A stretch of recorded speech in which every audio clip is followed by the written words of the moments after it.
together with help of Betty Katz. And we've cut out the pieces. I'm going to be using 80 weight thread and a size 14 jeans needle. And you'll want to have a backup needle because we're really going to give that needle a workout. So let's get started. In preparing the pocket, I was able to use the binding of the quilt up here. And I decided to bind the rest. That's basically based on the fact that this particular quilt has a 100% cotton batting, and I know this to be pretty dense, so I don't want to just roll this over. It's going to be too much bulk. So how do I figure out how much binding to cut? Well, I just add up the size. This requires me to do math, you see. So I didn't have to do this 11 inches. I did 7, 7, 4, 4, and 15. Plus, whenever I turn a corner, I add an inch just to be safe. Now, I harvested this fabric to make my bias tape off of the back of a scrap that I had from cutting. And you may think, oh my, that's just too tedious. But it took me about 12 minutes to release this fabric from the quilting. And then I used this tool to make my bias tape. And I'm going to put that around the edge like this. I like to work with tape that's approximately 2 inches wide. I know for quilts we use 2.5 inches, but 2 inches seems fine. So what I'm going to do is I'm going to flip this over and sew it on this side like that. And then when I flip it over, I will have a nice binding on the right side. Let's see how it looks. I know I said I'm calling this bias tape. It's really not. It's just straight tape that I cut from the quilt. So I'm going to sew it with the right side of the tape against the wrong side of the fabric. And sew this right down just a little inside that fold there.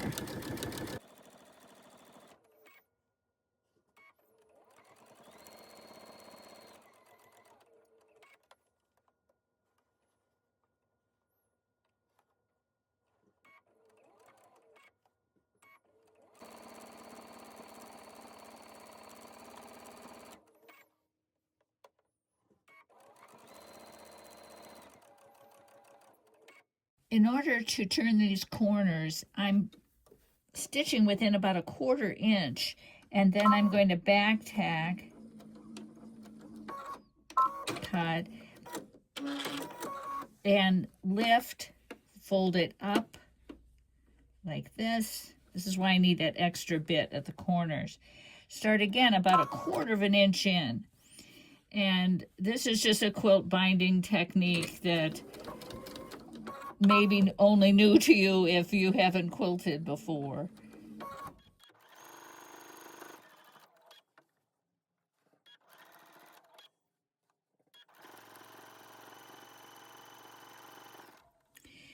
Now I'm going to flip it over. Let's trim this corner.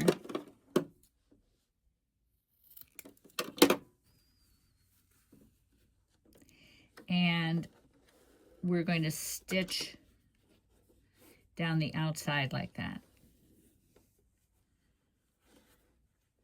First, let's go to the ironing board and get it all set on the corners.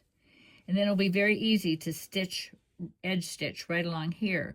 When we put the pocket on, then we're going to edge stitch on this side. So we'll actually have 2 seams there. When you're ironing, iron it first on the wrong side, spread it out really nice like that, and then we're going to flip it over and edge stitch along here and make a neat and tidy binding on this. And we just fold these corners kind of like you do when you're wrapping a package. Now at the top here, we're just going to roll this under so we have a nice neat edge like that, right?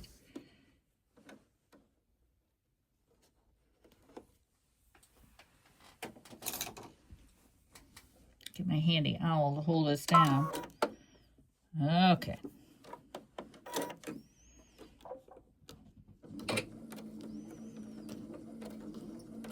Again, we never want to force the quilt against the needle, so I'm using this owl to pull it through to get it started. And I'm just going to edge right along here, barely perceptible.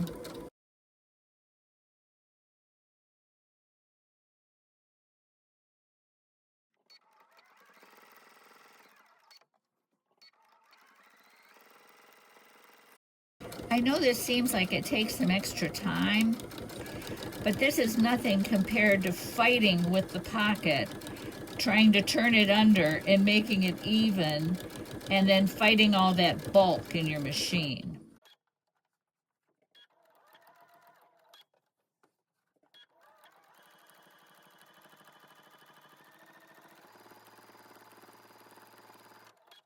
When we get to the edge here, again, we're going to fold it under just so we don't have any raw edges showing. I've got a little bit too much, so let's trim that.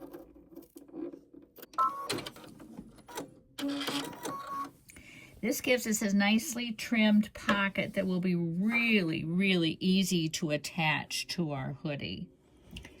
Okay, I've laid out the front of our hoodie, and here's our nicely trimmed pocket. And I want to measure this, making sure it's exactly in the center. We have a little shy of 6 inches on that side, 6 inches on this side. I'm going to pin it down. I'm going to put my pins in the center. That way I can stitch around the edges and don't have to be taking pins out as I go. And the variety of ways to do this. Sometimes I'll use a blanket stitch down the side just for fun. But today I'm just going to straight stitch along this binding.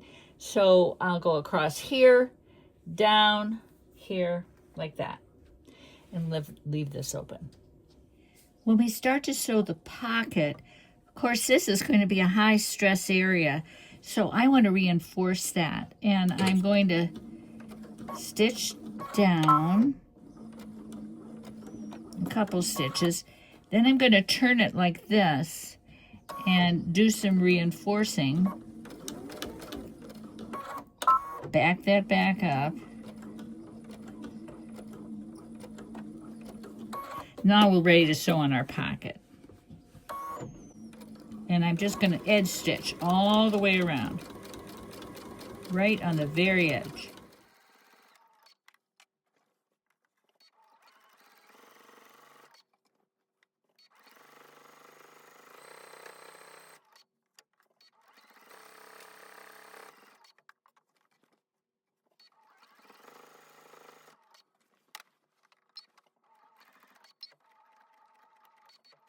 Now, one quick seam down the top, again, edge stitching. And here, I'm just going to back stitch beyond the pocket. That will help secure it. Again, stitch a few stitches beyond the pocket and then back stitch. We want this to be nice and secure. So we have secured this up here. We've secured it down here and all around the edges. Next, let's prepare our hood. Now this quilt, I was able to use the binding for the front of the hood, the part that goes around your face. If I wasn't, then I would have done the same procedure as I did with the pocket, creating my own binding. Or you can use a contrasting bias binding. But I think this quilt has enough going on. I don't want lime green popping out at me or something. So when I go to put these together, I put right sides together. I clip the corners first. And you notice how I'm doing this. Let me bring it up so you can see. I'm staggering it just a little bit. So where I'm putting right sides together, I'm cheating just a little. I'm not putting this exactly edge to edge. We're doing that so that later we can roll it over and make kind of a streamlined French seam on the inside of this hood, because even though we've serged or zigzagged around the edges. I don't want that raw seam sticking out in the hood, right? We'll just put some clips in here. And I'm going to stitch just along here, like this. Let's bring it over to the machine. All right, I'm going to put my foot down, and this is just on the other inside of this is where my stitch line is going to be. So I actually line my foot up along the edge of this. It's going to give us about, more or less, a 1/2 inch seam all around.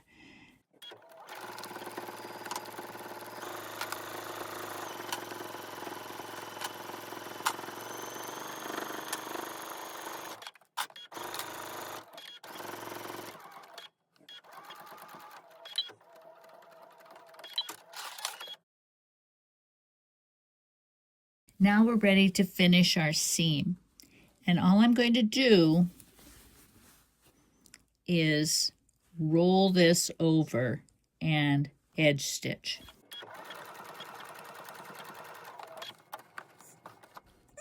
As you're stitching, keep both sides taut like this so that you don't wind up stitching it over here somewhere. So keep it taut and just stitch along the edge there.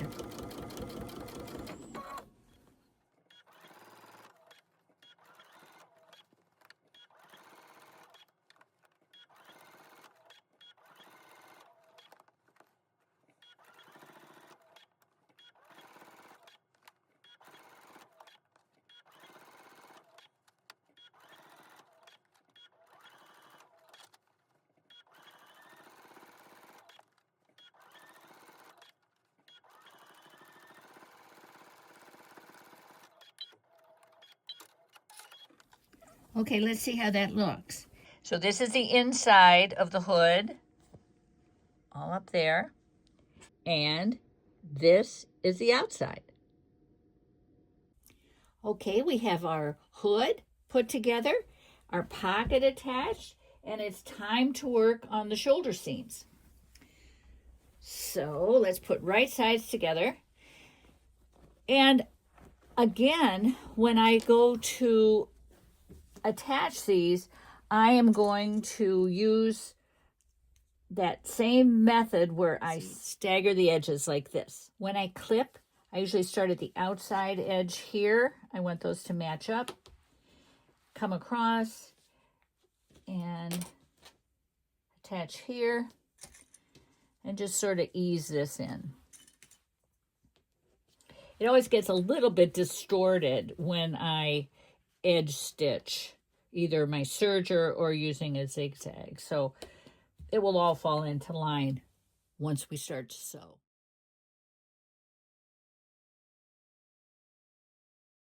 Let's check out these seams. Inside, outside.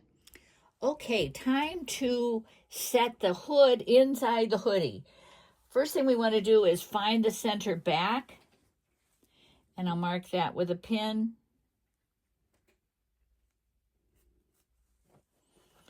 And find the center front. Again, a pin.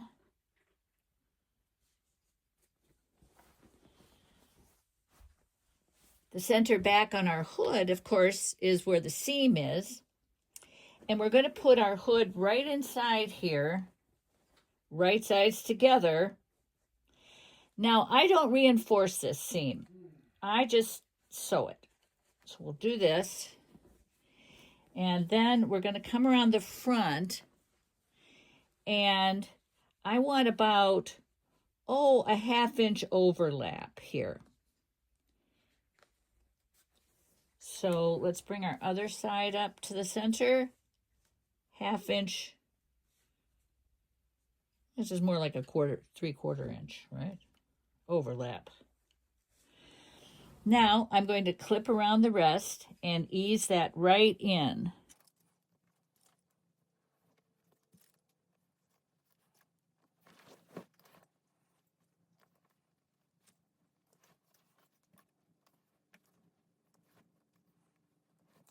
And when I stitch, I usually stitch on the inside here. And I want to be very careful when I go over this part that I catch all layers underneath. Let's go to the machine. Here we go. We're working on the inside. We're going to give it about a 1/2 inch seam allowance. I'm just going to use the edge of my presser foot on the edge of the fabric to guide me. So let's back stitch a little and around we go.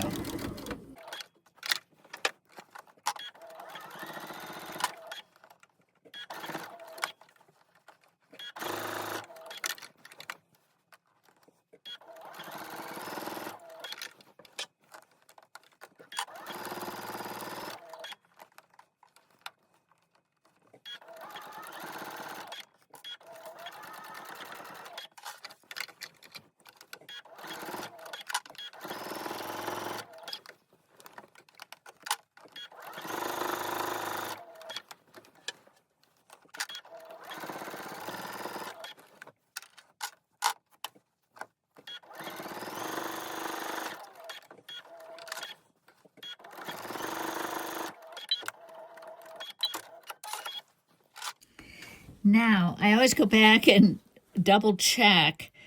I want to get in better lighting here. I've got a lot of sunshine coming in, but I live in Cleveland, Ohio. We celebrate the sunshine. Let me go over on my table where I have more control of the lighting. And here we are. The hood is all installed all around. Looks good. Always double check to make sure I didn't miss any edges. But it looks nice. We've got that nice natural overlap here, and the hood will fall beautifully behind the wearer. This is Betty. She thinks she's helping. She's not. Move it, Betty. We're doing sleeves. Move over here. Okay. Now, last 2 pieces to attach are our sleeves. So we're going to take this sleeve, find the halfway point,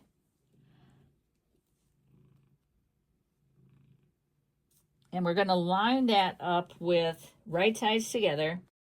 Line that up with our shoulder seam at the top of our garment.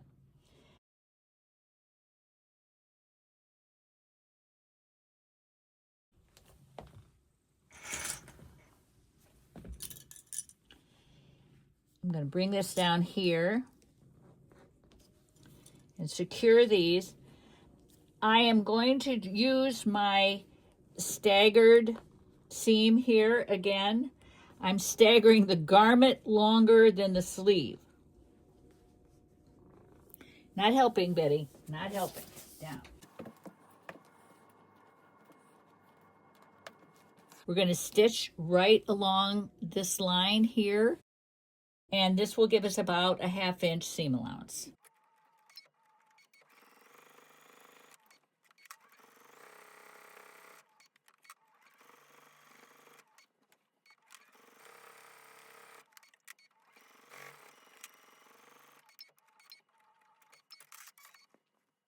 By bringing the sleeve inside the body, when we roll this over, we don't have to bend this bulky seam.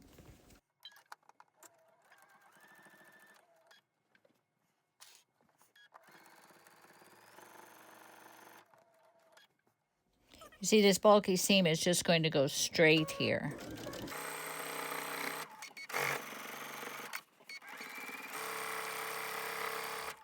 We are so close to being finished. Our sleeves are in. All we need to do is fold right sides together on these sleeves. Match it up like this. We're going to bring it down the side and stitch all along there. Again, though, I want to stagger this seam because I'm going to fold it over up as far as I can get my machine. And again, as far as I can get my machine into the sleeve. That way, when I roll the sleeves up, which I like to do, that seam is just flat and not noticeable. Now we're going to start up our sleeve here using the edge of this as our guide, 1/2 inch seam allowance. And let's reinforce this really carefully right at the sleeve. We don't want that coming apart. And later we're going to reinforce that so it will be really strong.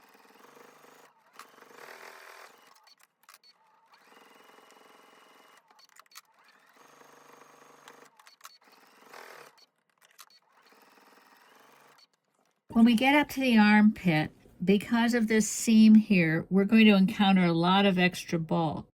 We're going to have to come up here, pivot, and then go down the side. So when we have extra bulk, it's important, can't emphasize this enough, to go very slowly. Don't stuff your quilt. Use an owl. If you don't have an owl, use a seam ripper, something to help guide your garment along. Now, I know some people would be using a walking foot for this, but I usually don't even bother. As long as I take it slow, my machine is very forgiving. So we're going to pivot here, like that, and then come straight down the side. But really, the key to managing bulk is go slowly.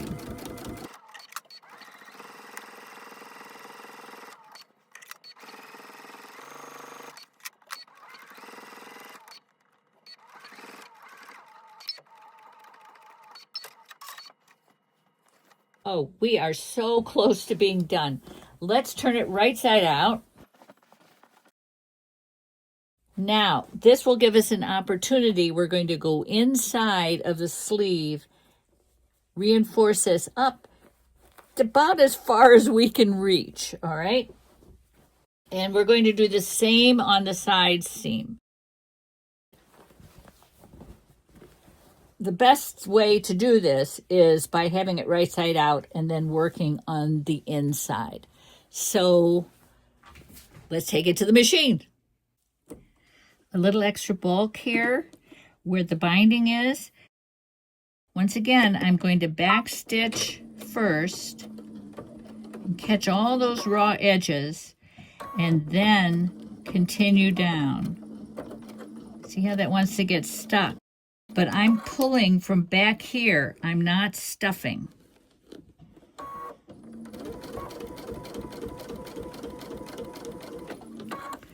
So let's see how far up I can get.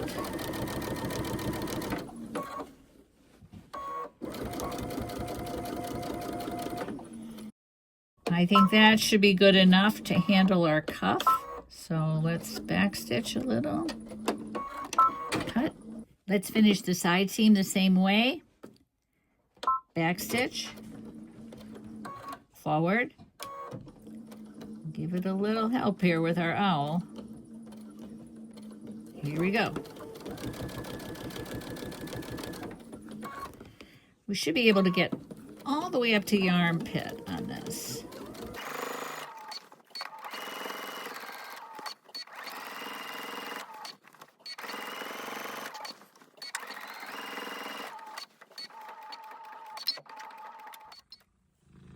Well, Betty's back to inspect the final product. I've got to trim a few threads here and then totally done. But let me introduce you to a cool tool here. Since I was using polyester thread, this little heating tool, I press the button, it heats up. It actually burns these threads off and seals them, which is really nice on the edges here. So clip or seal, but what do you think, Betty? We're done.